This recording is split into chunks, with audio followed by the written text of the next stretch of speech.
Hello. ఎవర్రా నువ్వు? నా పెన్లో ఫోన్ నీ దగ్గర ఎందుకుంది? నా పేరు దొంగ. దొంగతనానికి వచ్చిర్రా మీ ఇంటికి? నేను పోలీస్కి ఫోన్ చేస్తా, నేను మిలిటరీకి చేస్తా. నా పిల్ల ఏడుందిరా? ఇప్పుడే గుడ్డి మొగుడు ఎడ్డి పెన్ల సీరియల్ చూసి పన్నదిరా. అదేం మనిషిరా? నేను వచ్చి నుంచి 5 సార్లు తుమ్మినా అయినా లేవ్వలే. దానికి ఎన్నోసార్లు చెప్పింది సార్, పట్టవైటిలు పెరుగుతుంది తినకే అని. అయినా సార్, మా కుక్క లోపలికి ఎట్లా రానిచ్చింది మిమ్మల్ని? అదేమైనా పులారా కుక్క? పావుకిలో చికెన్ పడైతే పండ్లు ఎగిరించుకుంటా వచ్చి గేట్ కాడ కూర్చొని తింటుంది. నా పెన్లని మాత్రం ఏం చేయకండి సార్ ప్లీజ్. గదిని నేనేం చేస్తారా? అయినా అదేం పెన్లంరా, ఇల్లు గిట్టని ఉంచుతారా? బయట నల్ల నీళ్ళు అట్టని చాలు పెట్టింది, ఇంట నిన్నటి బాసన లింక దోమలే, అరుగు మీద మొత్తం మరకలే, బంక బంక అంటుకుంటుందని నేను మోపోట్టిన ఇప్పుడు. Thank you sir.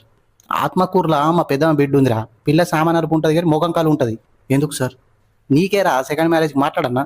చదువుకున్నది సార్, కేసు పెడుతుంది. చంపేద్దాం మరి? దొరుకుతాం సార్. మరి ఎట్లరా నీ జీవితం? ఇంతే సార్ ఈ లైఫ్. అవును కానీ ఇలా కూర ఏమండిరా నీ పెళ్ళం? బాగా ఆకలి అవుతుంది. సల్ల సారు. అబ్బాయి నేను ఏమనరా? దాన్ని దేవుడే చూస్తాడు. ఎందుకు సార్?